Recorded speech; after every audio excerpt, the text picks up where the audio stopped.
Welcome to another new video in my channel Pharmascope. क्या आपको पता है एक नया बिल आ रहा है 2023 में जिसका नाम है drugs medical devices and cosmetics bill. इस बिल को सेंट्रल गवर्नमेंट द्वारा इंट्रोड्यूस किया जाएगा ऑनगोइंग सेशन पार्लियामेंट में। इस बिल में क्या है, क्यों आपको ये जानना जरूरी है? क्योंकि drugs and cosmetics act 1940 80 years पहले बनाया गया था, लेकिन इस मॉडर्न ज़माने में बहुत सारा नया medicines as well as medical device innovation करके ऐड हुआ है और इसको नया तरीके से रेगुलेट करना ज़रूरी हो गया। तो इसीलिए ड्रग्स एंड कॉस्मेटिक्स एक्ट जो था उसको अमेंडमेंट करना बहुत ही इम्पोर्टेंट हो गया और इसीलिए ये रूल्स लाया जा रहा है। तो इसमें एडवांटेज क्या है? क्योंकि मेडिकल डिवाइस जो है इसको एक सेपरेट कैटेगरी में कंसीडर किया जा रहा है और उसको रेगुलेट एंड कंट्रोल करने के लिए एक नया बोर्ड जिसका नाम है medical device technical advisory board form किया जा रहा है। जैसे करके DTA भी था, ड्रग टेक्निकल एडवाइजरी बोर्ड, ऐसे करके MDTA बोर्ड फॉर्म होने जा रहा है। उसके साथ Ayush and medicinal plan board का नया पॉलिसी आ रहा है एंड ऑनलाइन फार्मेसी जो मेडिकल शॉप है जिसको फार्मेसीज के नाम पे जाना जाता है उसको रेगुलेशंस करने के लिए बहुत सारा नया पॉलिसी इनमें ऐड हुआ है। उसके साथ जो मेडिसिन स्पूरियस या फिर एडल्टरेटेड या फिर सबस्टैंडर्ड है, अगर वो मेडिसिन किसी ने मैन्युफैक्चर किया या फिर सेल किया या फिर डिस्ट्रीब्यूट किया तो उसके लिए पेनल्टीज लगता है। उस पेनल्टीज का जो फीस था एंड इम्प्रिजनमेंट था उसको ड्रास्टिक चेंज होने जा रहा है। एसेंशियल मेडिसिन जो है एंड मिसकैरेज करने के लिए यूज़ होता है जो मेडिसिन, उसके ऊपर नया पॉलिसी इम्प्लीमेंट होने जा रहा है और ड्रग इंस्पेक्टर जो है उसको नया डेजिग्नेशन दिया जाएगा जिसका नाम होगा ड्रग्स कंट्रोल ऑफिसर। और क्या क्या चैलेंजेस हैं थोड़ी थोड़ी डिस्कस करेंगे, वीडियो से बने रहिए ये सब जानने के लिए। तो पहला बात है ड्रग्स एंड कॉस्मेटिक्स एक्ट 1940, इसको अमेंडमेंट करके एंड बहुत सारा चेंज करके ये बिल जो नया bill drugs medical devices and cosmetics bill 2023 80 years के बाद ये चेंजेस होने जा रहा है। तो अभी देखिए मेडिसिन का जो import, manufacture, distribution and sales, medicine मतलब ड्रग्स एंड कॉस्मेटिक्स, एंड उसके साथ मेडिकल डिवाइस को भी ऐड किया जा रहा है। बहुत इंपॉर्टेंट एक पॉइंट। तो अभी देखिए मेडिकल डिवाइस को एक अलग एंड सेपरेट आइटम करके कंसीडर किया जा रहा है और उसका जो रेगुलेशंस वो रेगुलेशन करने के लिए एक अलग टीम का ज़रूरत है, क्योंकि जो फार्मेसी बैकग्राउंड से होता है उनमें बहुत सारा मेडिकल डिवाइसेस जो सर्जरी में यूज़ होता है, जैसे लाइफ सपोर्ट सिस्टम, इम्प्लांट्स, उसके साथ कॉन्ट्रासेप्टिव डिवाइसेस, कुछ इन विट्रो किट्स, इक्विपमेंट्स, इतना सारा फार्मेसी कोर्स में डिटेल्स में ज़रूरत नहीं पड़ता है। तो इसलिए उसको कंट्रोल करने के लिए एक बोर्ड को फॉर्म करना जरूरी था, जिस बोर्ड का नाम है medical devices technical advisory board. तो यहाँ पे एक्सपर्ट कहाँ से रहेगा?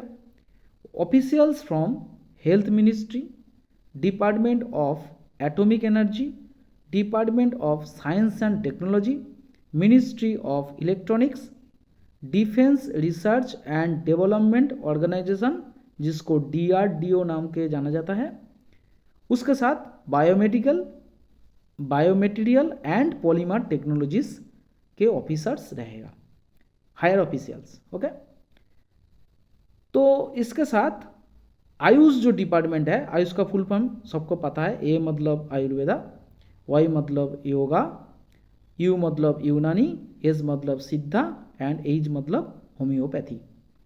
तो इसके लिए अलग तरीके से फ्रेमवर्क फॉर्म होने जा रहा है। और उसके साथ नेशनल मेडिकल प्लान बोर्ड, इसका भी बहुत ही इम्पोर्टेंट रोल है, ताकि जो ड्रग्स है नेचुरल सोर्स से इनोवेट हो एंड उसको प्रमोट करने के लिए इनकरेज किया जाए।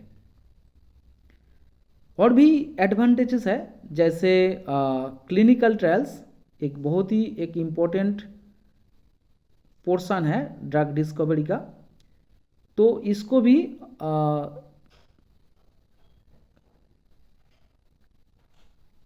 भी बहुत सारा एडवांटेज मिलेगा, क्योंकि drugs as well as medical device जो होता है उसको मार्केट में नया लॉन्च होने के लिए क्लिनिकल ट्रायल्स का होना बहुत ही ज़रूरी है।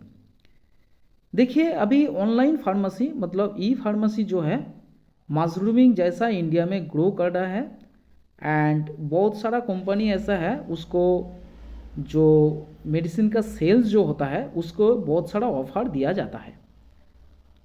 तो ये सब कंट्रोल करने के लिए कितना स्टॉक एक फार्मेसी का होना चाहिए, तो उसका एक अमाउंट मतलब क्वांटिटी रहता है।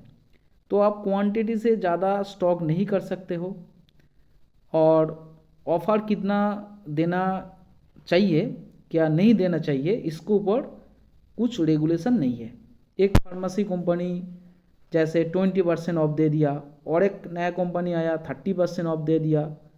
तो जो ऑफलाइन फार्मेसी है उसका डिमांड दिन ब दिन कम होने जा रहा है, तो इसके ऊपर एक रेगुलेशन होना ज़रूरी है। इसलिए इस रूल्स में इसके ऊपर कुछ नया रेगुलेशंस लाया जा रहा है। उसके बाद और ही एक बहुत इम्पोर्टेंट एंड एडवांटेजियस पॉइंट है, बहुत सारा नया laboratories and testing centre form होने के लिए यहाँ पे मेंशन किया है, जैसे central drugs laboratory, central medical device testing centre, state drugs laboratories and state medical device testing centre. तो अगर ये सब एस्टेब्लिशमेंट हुआ तो यहाँ पे जॉब अपॉर्चुनिटी मिलेगा। उसके बाद नया startup and R&D centre expand करने के लिए भी यहाँ पे इनकरेज किया जा रहा है। जो पेनल्टीज मतलब जो स्पूरियस या फिर मिसब्रांडेड या फिर एडल्टरेटेड मेडिसिन अगर कोई सेल किया या फिर डिस्ट्रीब्यूट किया या फिर स्टॉक किया, तो उसको पेनल्टीज अमाउंट जो था पहले बहुत ही कम था, अभी उसको रिवाइज किया गया एंड अप टू 15 लाख या फिर जो ड्रग्स का वैल्यू रहेगा उसको 3 टाइम्स वैल्यू पेनल्टी के तौर पे लिया जा सकता है, या फिर लाइफ इम्प्रिजनमेंट भी हो सकता है डिपेंडिंग ऑन द सिचुएशन। अभी देखिए, the central government is empowered to regulate और restrict the import of essential drugs in emergencies arising out और एपिडेमिक्स और natural calamities in public interest. क्या मीनिंग है? अगर कोई इमरजेंसी सिचुएशन एराइज हुआ और फिर एपिडेमिक एराइज हुआ, जैसे कोविड पीरियड में हम लोग देखे थे बहुत सारा मेडिसिन्स ऑक्सीजन था जिसका डिमांड बहुत बढ़ गया था, तो उस टाइम में गवर्नमेंट उस मेडिसिन के ऊपर रेस्ट्रिक्शन कर सकता है ताकि उसको इंपोर्ट रोका जाए, क्योंकि उस टाइम उस मेडिसिन या फिर मेडिकल डिवाइस या फिर ऑक्सीजन जो भी है कंट्री में बहुत सारा रिक्वायरमेंट बढ़ गया, इसलिए उसको इंपोर्ट रोकना जरूरी है। तो गवर्नमेंट ये कर सकता है। और देखिए मिसकैरेज के ऊपर जो मेडिसिन है उसको मैन्युफैक्चर प्रोहिबिट किया जा रहा है, ये भी इसमें कहा गया है। ड्रग्स इंस्पेक्टर जो है उसको अभी नया डिजिग्नेशन मिलेगा जिसको कहा जाएगा ड्रग्स कंट्रोल ऑफिसर। और नया बिल में जो मतलब रूल्स एंड रेगुलेशंस रहेगा, अगर वो ठीक तरह से परफॉर्म या फुलफिल ना किया तो improvement notice drugs control officer दे सकता है और उसको लाइसेंस कैंसिल भी कर सकता है अगर विद इन टाइम वो इम्प्रूव ना किया तो।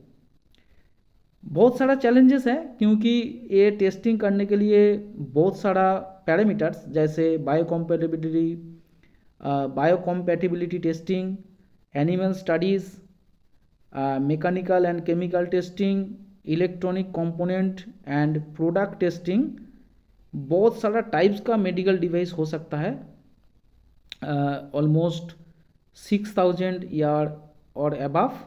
तो ये सब टेस्ट करने के लिए बहुत सारा लेबोरेटरीज चाहिए। ये बहुत चैलेंजेस है क्योंकि बहुत सारा अगर आइटम रहेगा उसको टेस्ट करने का टाइम भी बढ़ जाएगा। तो ये चैलेंजेस है, तो इसके ऊपर देख रहे हैं हम लोग।